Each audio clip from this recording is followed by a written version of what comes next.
guys, Will here with W.T.F car reviews, and today we're going to be reviewing the all-new 2023 Audi Q7 55 Premium Plus. And a big thanks to Audi of Tampa for helping make this review possible.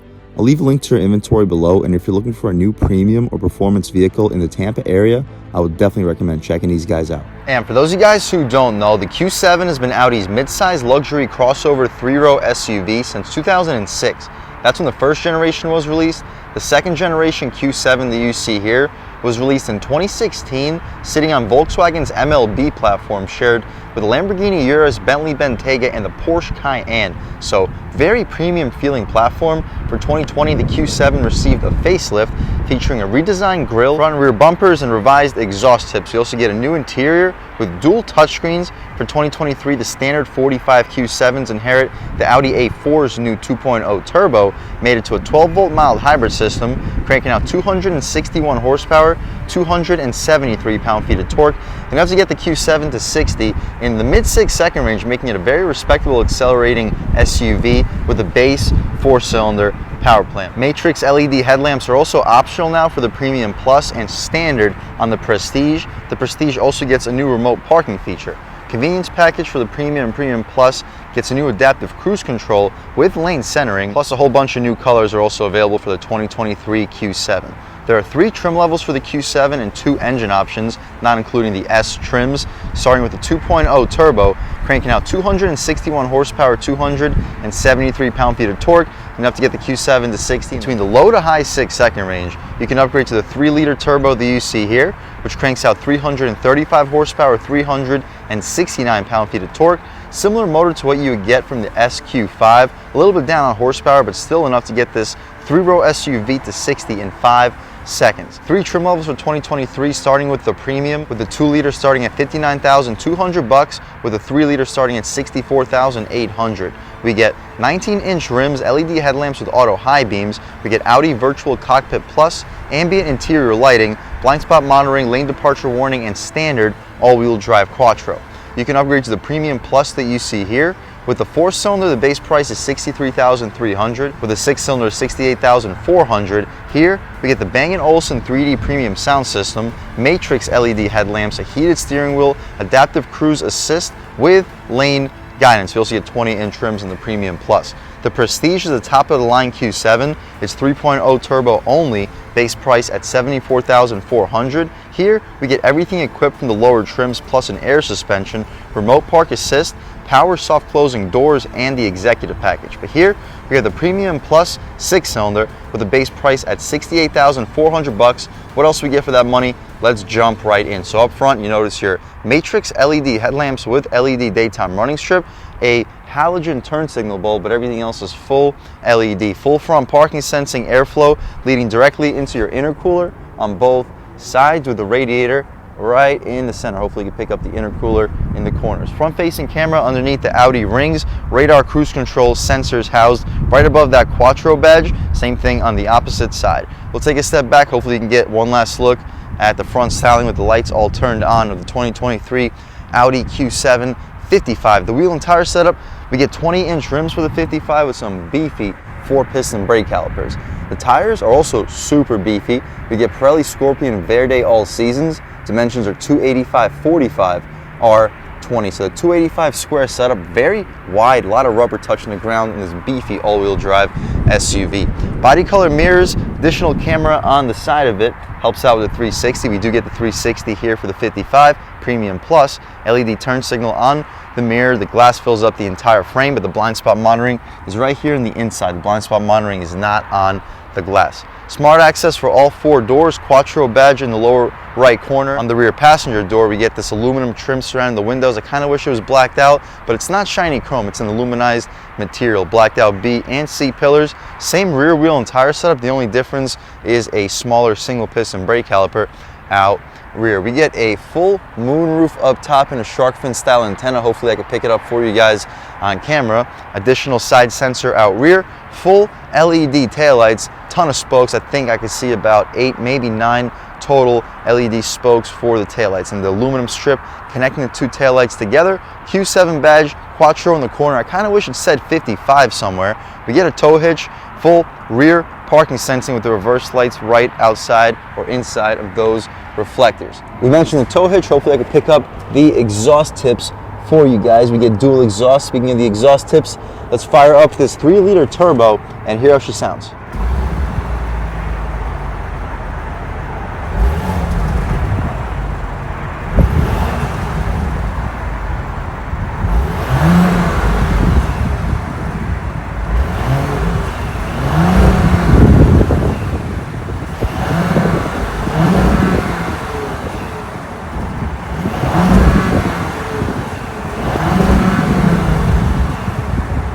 Alright guys, that was the sound of the 3-liter turbo mild hybrid sold by Audi for the 2023 Q7 55. It doesn't sound like a whole lot. It's actually super quiet, at least in the interior it's super quiet, but it makes a lot of power.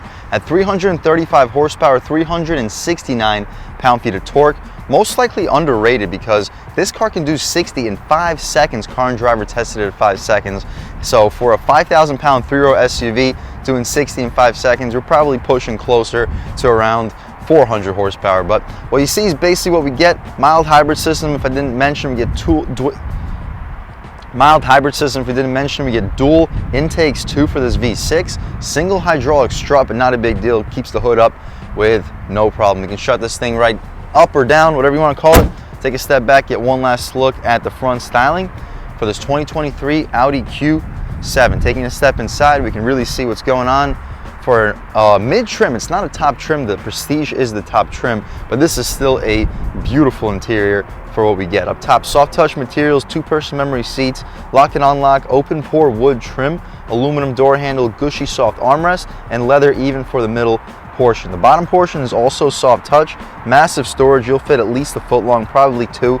You can open up your trunk with this latch, Bang & Olufsen 3D sound system, aluminum illuminated nameplate as we step inside. We get a baseball glove tan colored interior and it is beautiful. It's not perforated or ventilated, but they are heated seats, super comfortable. You can recline, drop, lift, and slide the seats. 4-way lumbar control too, but unfortunately you cannot adjust the thigh support. Taking a step inside though, we can really check out the interior in this 2023 Q7 55. So foot on the brake, engine start stop, everything fires right to life. Steering wheel, it's thick, solid 10-2 bolstering notch, 9-3 fits pretty well in your hand. It could be a little bit better, but still solid, not a flat bottom. The Audi horn area is rubberized. The horn itself, very aggressive sounding horn. People should definitely be getting out of your way. We'll do a window check, see if we get dual panes. We do not get dual panes, but it's a very thick single panel of glass. If we didn't mention, power folding mirrors, 4-way auto one touch for all 4, and they're heated mirrors right outside too, with some leather stitching for this entire grab handle. The steering wheel controls on the left side, we have our infotainment adjustments. On the right side, volume and skip, favorites, voice commands. You can hang up and answer your phone calls. Paddle shifters too for this 8-speed automatic transmission. The stocks, satisfying click, auto headlamps, auto high beams, and we get auto rain sensing wipers. Just about all Audi cars get auto rain sensing wipers. We mentioned the infotainment cluster. We're currently looking at pretty small gauges. We can go left to right between telephone, navigation, date and time, and our radio. My personal favorite, of course, would be to look at this beautiful screen at all times with the gauges right behind it. The tach goes to about 6,500. The speedometer, it doesn't say an actual number on it, but I think it goes to about 160. Clock beneath, temperature outside right next to it. We get our cruise control stock underneath the turn signal stock. To the left, the steering wheel auto headlamps, our lighting controls, and front fog lights. A little bit of secret storage, which is outlined in some soft touch materials. Felt lined for the inside. Hopefully you can get a good look at your pedals. They're not aluminum outlined, but not a big deal. Hood latch release in the corner, power tilt and telescoping steering wheel if I didn't mention, stitched dashboard. It's not a true leather dashboard, but it is stitched, nice high quality material. Piano black for the center, so keep your cleaning supplies at hand. It may collect some fingerprints, but while it's clean, it looks absolutely gorgeous. The touchscreen, as we mentioned, 10-inch screen. It has a nice vibration too for when you touch it. The response is excellent. Google Maps-like screen, responds basically just like an iPhone, and the resolution is also excellent. We can take a quick look at the backup camera, put on the brake, push it forward. We get a really high resolution backup camera with a swivel. See how it swivels once we turn the wheel? Really high quality touch with a 360 front and rear parking sensing.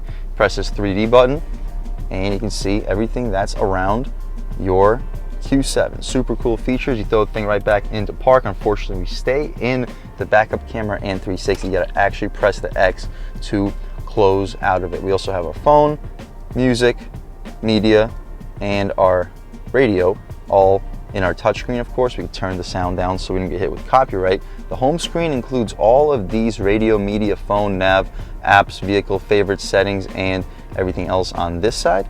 We can check out the vehicle settings, see what we have available for this Q7. We have Audi Drive Select, efficiency assist, seats, air conditioning, light and visibility, park aid, driver assistance, and service. We can check out, see what our drive modes include. We get off-road, comfort, auto, dynamic, and individual mode. See if there's any more. Nope, that is it. We'll start the review off in dynamic, transition, and comfort, and just see what the differences are. My personal favorite screen to look at all times would be the map. So we got the map for the infotainment and the map for the gauge display. Really cool touch. Down below, just like the e-tron we just reviewed in this channel, we have a second screen below for the climate. We get tri-zone automatic climate control, heated seats, no ventilated seats. You can press this button right in the center and it changes up the overall display.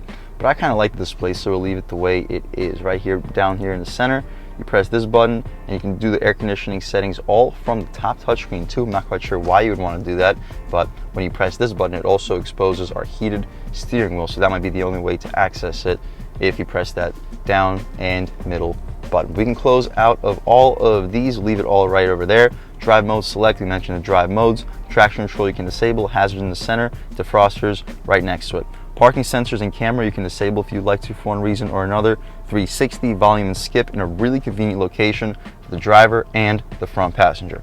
Gear selector controls the 8-speed automatic transmission. You have manual shift modes on the gear selector if you don't want to use the paddle shifters. 2 cup holders, you'll fit 16-ounce water bottles with these pushy things to keep your drinks in place. 12 volt, not quite sure what you would fit right next to it, but a little bit of additional storage. Electronic parking brake, no button for brake hold, but it does get brake hold. Very soft padded leather armrest. It slides back and forth with the click of a button. It's kind of funky, but there you go. Slides back and forth. Kind of inconsistent, but I'll leave it alone. We can lift it up. Not a whole lot of console space, really no console space whatsoever. We get a wireless charging pad in there and a little bit of additional storage outside of it, but really that's about it. 2 USB-C ports back there. Hopefully you can pick them up on camera. But for the segment this is in, probably the least amount of interior console storage. If you need interior console storage, it's probably not the SUV for you. Outside of the glove box though, we get soft touch materials. Unlike the e-tron, it's damped, lined with felt, and massive. Unlike the console, this has a really impressive amount of storage. You're fitting 50, 55, 60 license plates. You'll fit 3 or 4 pairs of shoes in there. That's a massive, massive glove box. The rear view mirror is frameless, auto dimming, and we get a compass on it. The interior lights are LED and touch sensitive. We get a full panoramic moonroof. We can open up the shade. See how far that thing goes? Well, you'll see in 1 second how far it goes. It is a far opening moonroof. We'll see how far the glass opens up in 1 second, but first, this 10-foot long shade should open up in 3, 2, 1. Cool. Okay, so the glass now, we can open it up, see how far it goes. It goes on top of the second panel. To be expected because most panoramic roofs open up that way, but this is a huge, huge opening. See if it goes any further. It does. Wow, so well into the second row. This is a massive opening. We'll poke our way out of here. Beautiful day today in Tampa. It's no longer sunny, but it's about 78 degrees, so I'm not freezing today, or I'm not sweating either. So in my opinion, just about perfect weather. It's not cold enough to be cold, and it's not hot enough to be sweating your you-know-what off. But anyway, we can shut this glass right up.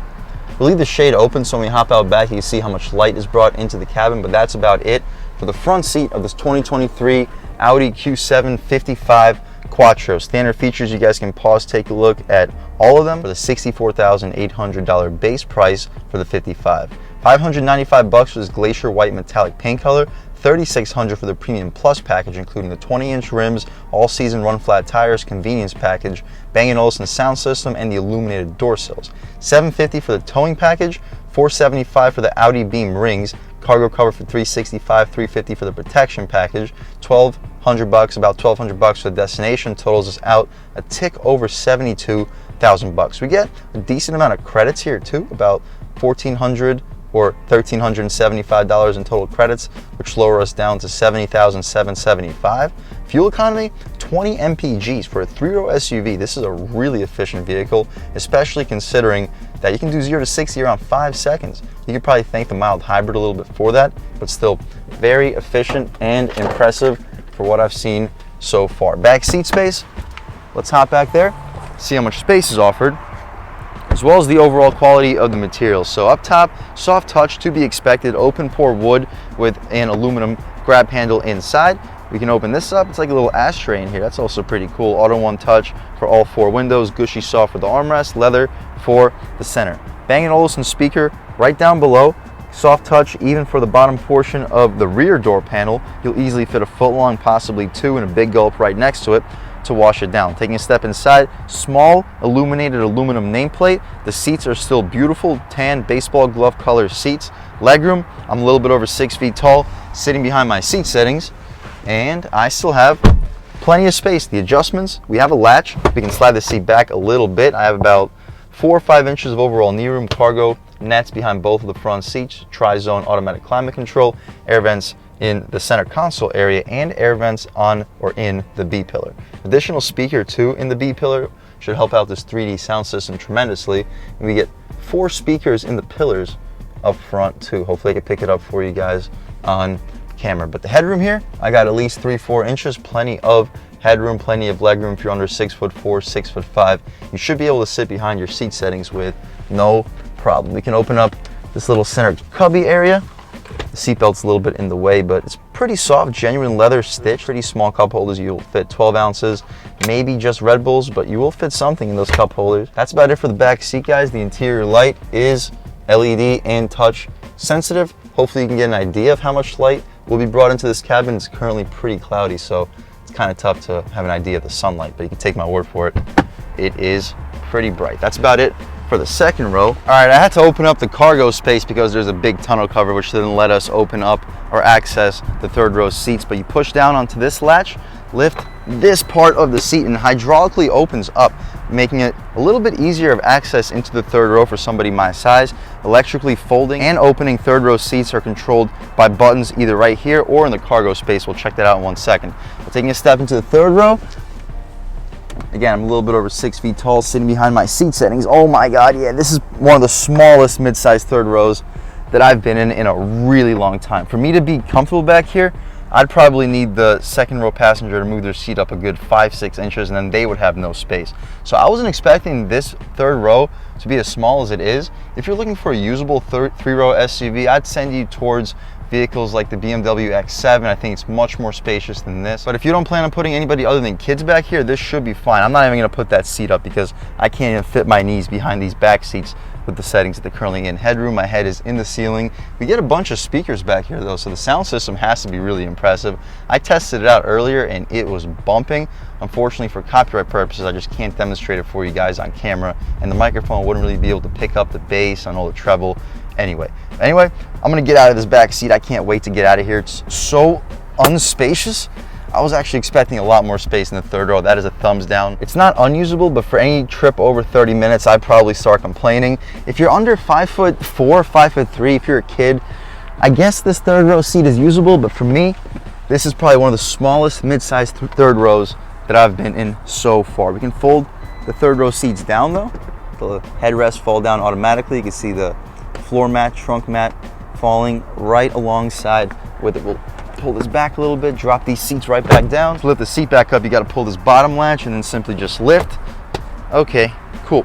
Hopping out towards the cargo space. Here's the tonneau cover again. I took it out for temporary just so you guys have a good idea of the cargo space. So way larger than the SQ5 I just reviewed. Massive floor. The step-in is a little bit high, not too high. I'm about 4 or 5 inches away. I'm a little bit over 6 feet tall, so if you have older or smaller pets, it's doable. The headroom is solid too. If you want the slopier design, you can go for the Q8, but the Q8 with the slopey design won't be as pet friendly for the roof. Secret storage, we can see if we got anything going on under here. No spare tire, but we get a subwoofer and a little bit of space outside of it for some secret stuff. Wheel well cutouts are decent, not very impressive on the right side, but decent on the left. You'll definitely fit a golf bag horizontally. You fold the rear seats down, I guess 33, 33, 33. You could probably fit up to an 80-inch TV back here. Very solid size floor. Pretty impressive sized cargo in general. I wish they gave us a little bit more third row seat space, but other than that, absolutely no complaints. I'll put this tonneau cover right back into this trunk, drop the tailgate by pressing the button. It gives you a second, unlike some of the other Audis reviewed in this channel, so if you got your grocery bags in your hands, you don't necessarily have to worry as much about being doofed in the head. That's about it though for the inside and outside of the 2023 Audi Q7 55 Premium Plus. It is a beautiful SUV inside and out, and with this upgraded 3-liter turbocharged mild hybrid V6 engine, it'll be exciting to see how this vehicle performs. And speaking of that, let's take it out for a drive. All right guys, now we're just about seeing everything we need to see with the inside and outside of the 2023 Audi Q7 55 Premium Plus. Let's take it out for a drive and see what it's got. So my first impression, the steering feels pretty good. All right guys, taking a step out here. We're not gonna step out onto the highway because traffic is backed up pretty bad, but we'll take a step out here. The throttle response in dynamic mode, it's okay, but it's not like overly sensitive like you are in some other vehicles' sport modes. The ride quality is also really good. We just got out of the 2023 e-tron Prestige with the air suspension, and it's not nearly as soft as the e-tron. It's not quite as quiet either. I was so blown away with the isolation that e-tron gives you in terms of ride quality and sound isolation. But right here, we'll try an acceleration off the line in dynamic mode. All right, here, complete stop. We're not going to brake torque it or anything, but on the gas. Boost. Oh. Yeah, it feels really strong. I can see 0 to 60 happening around 5 seconds. It feels very strong. It doesn't feel stronger than like a BMW X5, but it's up there. That's why I think this power plant almost has to be underrated. I believe the X5 is also rated at like 335 horsepower. I'll be interested to see which car actually makes closer to 335 horsepower. I'd be very surprised if either of them actually did. But continuing along, dynamic mode, the steering is pretty on center, but very light when it comes to weight. We'll step out into this really rough road, test out the ride quality after this stop sign. All right guys, really rough road over here coming up. We'll see how this thing can handle them, the bumps. Nice, very quiet and smooth. Boom, boom. Excellent luxury SUV, guys. More bumps. It's like nothing. Boom. All right, guys, taking a step out here. We'll lean into it about a third of the way. Boost. Ooh. Feels surprisingly strong. Compared to the SQ5 we just reviewed in this channel, it feels very similar. The only real difference I'm noticing is just the lack of the exhaust noise. The SQ8 or SQ5, I'm sorry, sounded really good with its 3-liter turbocharged 6-cylinder. This has the same 3-liter turbocharged 6-cylinder, but we don't have the sport exhaust. So it just doesn't get the same cracks and pops and burbles, and we're gonna be caught in traffic again. All right, guys, taking a step out here, we'll throw it in a little faster than we should. Body roll stays limited on the gas. Ooh. Oh, yeah, you look down, you're going a lot quicker than you should. The engine is so quiet, you don't really hear anything. The transmission doesn't shift nearly as snappy as the SQ5's transmission. I'm sure it's the same transmission, it's just not tuned nearly as aggressively. You want a more aggressive Q7, you can just go for the SQ7. You get the 4-liter twin-turbo V8 basically straight out of the Lamborghini Urus. As soon as this guy makes his turn, we'll try another acceleration on the gas. Ooh. Nice. It pulls well. I personally think I prefer the B58 engine in the BMW, but this engine is also an absolute masterpiece. One thing I certainly prefer over what we get in BMW is the ride quality. The ride quality and the sound isolation from the road is really impressive. We don't even get dual pane windows here in the Q7, and it's still a lot quieter, noticeably quieter compared to both the X5 or even the X7. And the X7 gets dual pane windows, at least the one that we reviewed in this channel. The X5 we reviewed did not get dual pane windows, and this thing definitely quieter than the X5. Good chance it's quieter than an X7. Unfortunately, we've hit some serious traffic. There's just really nothing I can do during this review. I'll try to find one more road to do an acceleration on, and I'll catch back with you. All right, guys, taking a step out here in comfort mode. The throttle is less sensitive. The steering is lighter, a little bit lighter. It's just as on center though. We'll test out the ride quality. It shouldn't change. Yeah, it doesn't change. But the steering feels lighter, which makes the car in response feel a little bit more loopy and less planar. Right here, boom. Yep. Doesn't quite feel as confidence inspiring as it did in dynamic mode. All right, guys, we'll try one acceleration offline and comfort. We're not going to floor it, just see what it's like with like about half throttle. Oof. Still feels plenty strong. You look down, you're going fast. I mean, this engine is just so ridiculously quiet that you don't expect the speedometer to say the numbers that it says. The ride quality is also so good. There are things about this car that are just fantastic, and then there's other things about it that just make me scratch my head. Well, the only thing that really makes me scratch my head is the lack of third row seat space. Taking a step out here in comfort, we'll lean into it about a third of the way. Okay. So it still feels plenty powerful, it's just the transmission is more eager to send you into a higher gear. All right, guys, taking a step out here, we'll try one more acceleration in comfort mode on the gas. Woo! Oh, it's a quick vehicle, guys. If you're looking for a luxury 3-row SUV, you're not looking for a full size because you don't need to put full size adults in the third row consistently. I would definitely check out the 2023 Q7. No, it's not quite as large or as spacious in the third row as some of the other vehicles in the segment. To fit full-size adults in the third row, the second row passengers are going to have to compromise at least a little bit of their legroom. That's the only downside I think so far in this SUV.